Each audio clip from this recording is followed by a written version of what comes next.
خوتي السلام عليكم، مرحبا بكم في القناه طاهر غليف ازا، دائما في اطار الهجره الى كندا.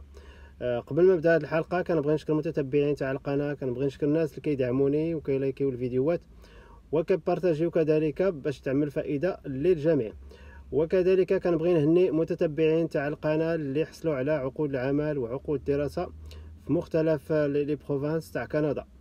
السلام عليكم في القناه طاهر غليف ازا، دائما في اطار الهجرة إلى كندا. قبل ما نبدا الحلقه كنبغي نشكر الناس اللي كيدعموني باش تعمل فائده للجميع. فرانس إدوارد الهجرة إلى المناطق الريفية والمناطق الشمالية كتلقاها كيبيك كونتنت بريطانيا، مقاطعة مانيتوبا، ساسكاتشوان. اذا الا عجبك الفيديو ابوني في الشيء مع اصحابك.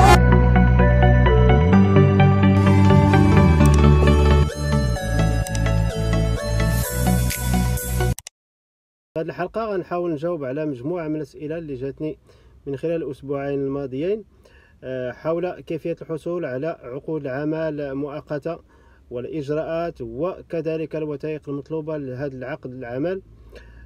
غنشوف واحد الكبسول مختصر على الوثائق والطرق للحصول على هذا العقد العمل تومبورير في كندا. غنشوفوا وغنرجعوا بعد قليل. Dans la présente capsule, nous allons vous présenter la voie d'immigration vous permettant d'obtenir un permis de travail temporaire au Canada. Avant d'être en mesure d'obtenir ce permis de travail, deux autorisations préalables vont être nécessaires. On parle de l'examen d'impact sur le marché du travail et du certificat d'acceptation du Québec.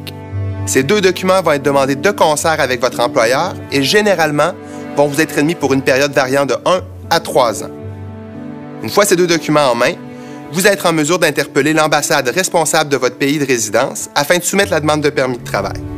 À ce moment, vous devrez vous conformer à certaines exigences locales, procéder à une identification via biométrie, présenter des résultats d'examens médicaux selon le cas et fournir tous les autres documents qui vont vous être requis.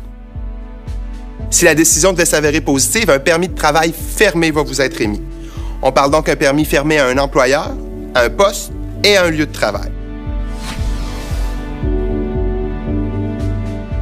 Pour certains de ces permis-là, selon le niveau de l'emploi, le conjoint de fait ou marié du détenteur-détentrice d'un permis fermé sera en mesure de faire une demande d'un permis de travail ouvert.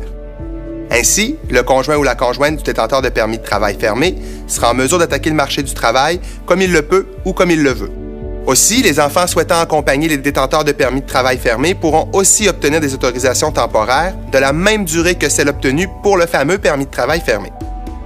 Il est à noter que pour tous les pays qui nécessitent un visa pour entrer au Canada, les enfants âgés de 6 ans et plus vont devoir obtenir un permis d'études. Pour ce faire, ils vont devoir demander un certificat d'acceptation du Québec au préalable. Comme le CAQ et le IMT étaient nécessaires pour la demande de permis de travail fermé, le CAQ pour études va être requis pour la demande de permis d'études de ces enfants accompagnants. Il est donc nécessaire de prévoir le dépôt des demandes préalables des adultes et des mineurs accompagnants en simultané afin que les demandes de permis de travail et d'études puissent aussi être faites en même temps. Notez que les enfants pourront être joints à vos demandes jusqu'à l'âge de 21 ans et que votre passeport devra être valide pour l'ensemble de la durée du permis de travail que vous vous apprêtez à demander, à défaut de quoi votre autorisation pourra être réduite dans le temps.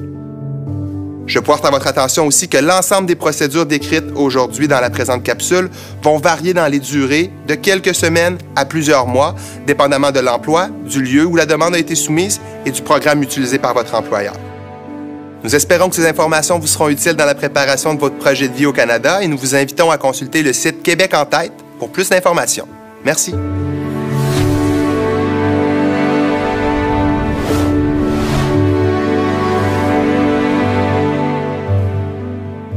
إذا إلا عجبك الفيديو أبوني في لاشين وشاركوا مع أصحاب وإلى اللقاء.